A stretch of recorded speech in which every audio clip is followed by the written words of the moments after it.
तो दोस्तों स्वागत है एक बार फिर आपका फैक्टम पर। और कई सारी कहानियां मैं आपको लगातार दिखाते रहता हूं, असली ज़िंदगी की वो दास्तान जो आप लोगों तक पहुंचनी चाहिए, वो बातें जो ज़रूरी हैं समाज के सामने रखने की, और वो चीज़ें जो ज़रूरत है उन लोगों की जो गुर्बत के कारण या उसकी वजह से उन्हें नहीं मिल पाती। दोस्तों आप जानते हैं कि तस्वीर में बड़े रंग होते हैं और तस्वीरें बड़ी रंगीन होती हैं, बड़ी हसीन होती हैं, पर अगर तस्वीर गुर्बत की हो तो वो रंग उड़ जाया करते हैं और वो फीकी हो जाती है। और कई बार कहते हैं कि गुर्बत की जो तस्वीर होती है वो ब्लैक एंड वाइट होती है। ऐसे ही ब्लैक एंड वाइट वाली कहानियां मैं आपके सामने इसलिए ला रहा हूं ताकि समाज का चेहरा आपको दिखाई दे, सिस्टम का चेहरा आपको दिखाई दे, और उन लोगों की कहानियां आप तक जरूर पहुंचे जो आपकी मदद के इंतजार में बैठे हैं या फिर किसी और सरकारी मदद के इंतजार में बैठे हैं। इस वक्त मैं तहसील बिलारी के सहसपुर गांव में हूँ और सहसपुर में ब्लॉक है, यहाँ पर बीडीओ बैठते हैं और बिलारी में एसडीएम बैठते हैं। जिला मुरादाबाद है, उत्तर प्रदेश का। मेरे साथ एक महिला आप देख रहे हैं और उनके समीप में एक और महिला आप देख रहे हैं, और मेरे पीछे एक बच्चा भी खड़ा था, और आएगा वो फ्रेम में बाद में, वो है। और ये घर है, इसकी एक कहानी है।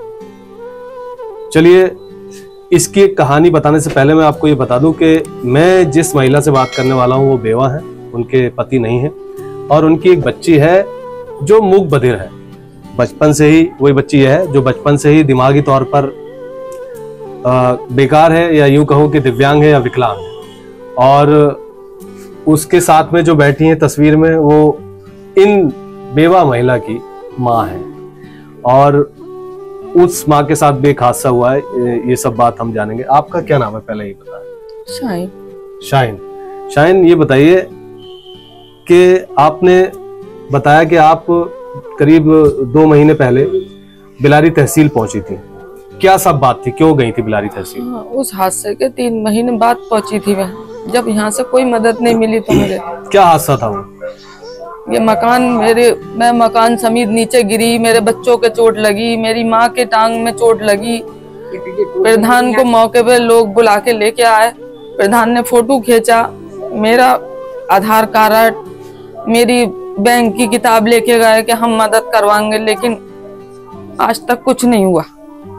नहीं मतलब क्या हादसा, मतलब बरसात का, बारिश का ही मौसम था। अच्छा। तो ये छत बहुत ज्यादा टपक रही थी, नीचे से भी पानी भरा हुआ था। ठीक है। मैं गई भीगते में पन्नी लेके आई। क्या लगा कि आप मतलब ऊपर चलेंगी, चढ़ेंगे, पन्नी डाल देंगे तो शायद रुक जाए, वो हाँ। वो टपक ना रुक जाए। हाँ। जो बच्चों पर और बूढ़ी माँ पर हाँ, पानी टपक रहा था।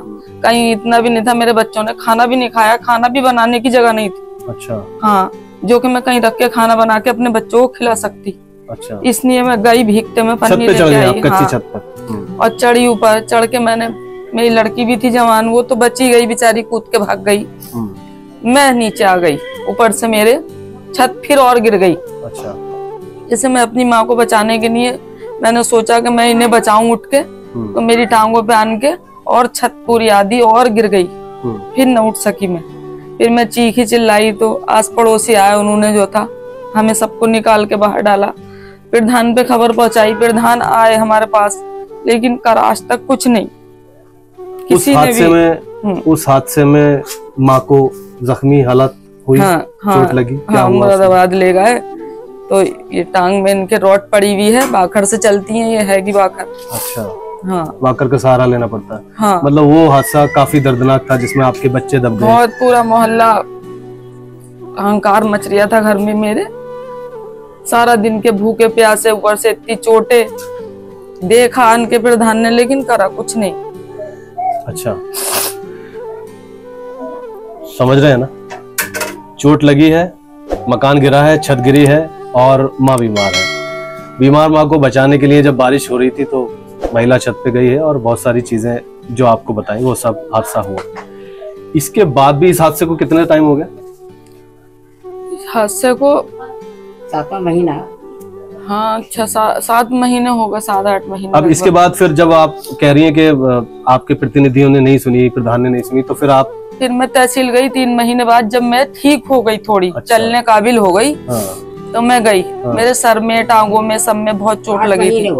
हाँ, बंद चोटें बहुत लगी थी, मुझसे चला भी नहीं जा रहा था। जब मैं चलने लगी, ठीक हुई, इन्होंने मेडिकल वाले जो है, इन्होंने मुझे दवाइयाँ दी।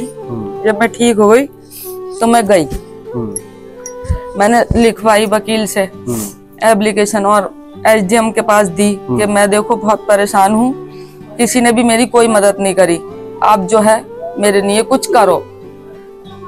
अच्छा। और उनका अपने वहाँ के वीडियो को दो। मैंने कहा किसी ने कुछ नहीं किया मेरे लिए, तो ना प्रधान ने करा ना किसी ने करा, लेकिन आप तो मेरे लिए कुछ करो, मेरे बच्चे हैं, मैं बहुत परेशान हूँ, बहुत मजबूर हूँ। लेकिन 3 महीने बाद दे के आई हूँ, आज भी 5 महीने लगभग हो चुके, कोई सुनवाई नहीं। कोई सुनवाई। आपके शौहर कब एक्सपायर हुए?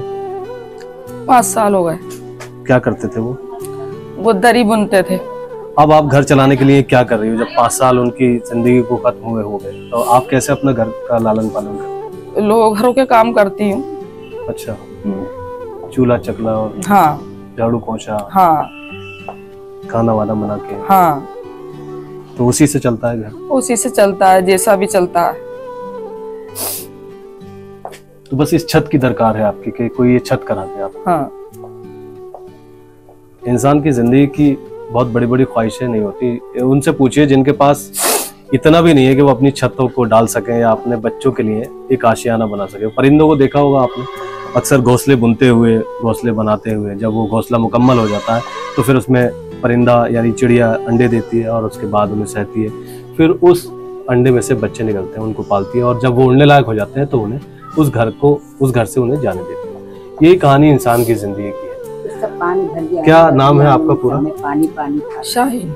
शाहीन, मैं शाहीन की तरफ से आपसे ये अपील कर रहा हूँ कि अगर बीडीओ साहब सैंसपुर के या एसडीएम साहब तहसील के या फिर प्रधान जी या वो सिस्टम, वो व्यवस्था जो इन सब चीज़ों में लिप्त है, जो कॉलोनियाँ दिलाती है या जो आवास का आवंटन कराती है, ऐसे पात्रों को क्यों छोड़ दिया जाता है? ऐसे पात्र जो पात्र हैं वाकई, जिनके घर कच्चे हैं, जिनके घरों में कड़ियाँ हैं, आज भी ऐसे हालात में, जबकि हम 2023 में जी रहे हैं और जब हम अपने आप को डिजिटल भारत, डिजिटल इंडिया कह रहे हैं, तब लोग आवासों की आस में रो रहे हैं, अपने दामन को फैलाए खड़े हैं, बड़े बड़े हादसे उनके साथ हो जाते हैं, कभी उनके घर तबाह हो जाते हैं, कभी उनके परिवार को चोट लग जाती है। तो मैं आपसे यही गुजारिश करूंगा कि आप शाहीन की मदद करें और अगर आप अपने पास से कुछ कर सकते हैं तो आप अपने व्यक्तिगत तरीके से शाहीन की मदद कर सकते हैं, उनकी परेशानियों को समझते हुए। मैं उनका अकाउंट नंबर जो है वो इसमें मेंशन कर दूंगा और बाकी मुझसे जो मदद होगी मैं भी उनकी करके जाऊंगा मदद, जो भी मुझसे बन पड़ेगा। आप लोग उनके अकाउंट में जो भी हिस्सेदारी ले सकते हैं ताकि वो अपना एक ये घर, एक आशियाना बना सके। ये बच्ची है, मैं आपको दिखाऊं, बेटा इधर आओ, यहाँ आओ, ऐसे ही ले लो, ये आएगी नहीं। ये बच्ची देख रहे हैं आप, ये मूक बधिर बच्ची है, ये इनकी बेटी है और ये मूक बधिर बच्ची है, इसका लालन पालन यही करती हैं।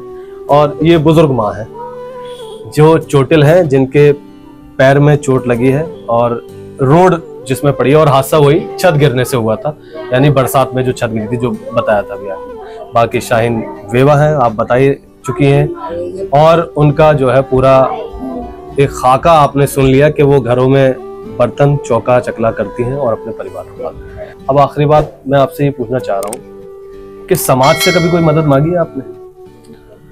समाज से मांगी, मगर कौन सुन लिया है मेरी, किसी ने नहीं सुनी मेरी। अच्छा, कहती हैं आप ऐसे लोगों से जब सरकार फेल हो जाए तो लोग पड़ोसी अड़ोसी, ये सामाजिक ताना बाना बहुत, मतलब पता नहीं कैसे इतना कमजोर हो गया। पहले सुनते थे कि गांव में अगर किसी का छप्पर गिर जाता था तो पूरा गांव आके मदद करता था, या पूरा गांव छप्पर जो है वो बुनता था। वो दौर कहाँ चला गया? जब भूखा पड़ोसी होता था तो बराबर वाला अपना खाना जो है वो पड़ोसी को खिलाता था। बहरहाल, आप कुछ कहना चाहेंगे हमारे दर्शकों से? अगर आप अपील करना चाहें अपने लिए तो मैं आपका खाता नंबर डाल दूंगा इसमें। हाँ, लोगों को अगर मेरी परेशानी का थोड़ा भी एहसास है तो कुछ करें मेरे साथ, जो इतना हो जाए कि मैं अपने बच्चों को छत के नीचे लेके बैठ जाऊं। इस कदर परेशान हूं मैं कि रात रात भर ऐसे बैठे रहते हैं हम लोग। जब पानी पड़ता है तो हमारे लिए तो समझो दिन है वो, हमें तो बैठे ही रहना पूरी रात, पता ना कब गिर जाए। और फिर ये डर के कहीं बच्चे न दब के मर जाए, कहीं बच्चे न दब के मर जाए।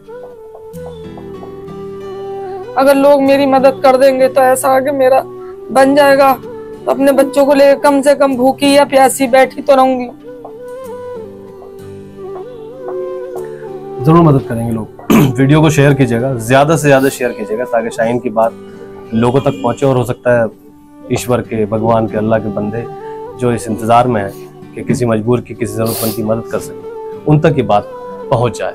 बहुत बहुत शुक्रिया। वीडियो को लाइक करके वीडियो को शेयर भी कीजिएगा, कमेंट करके अपनी राय भी दीजिएगा, और हाँ हो सके तो पेज को और चैनल को सब्सक्राइब कीजिएगा। धन्यवाद।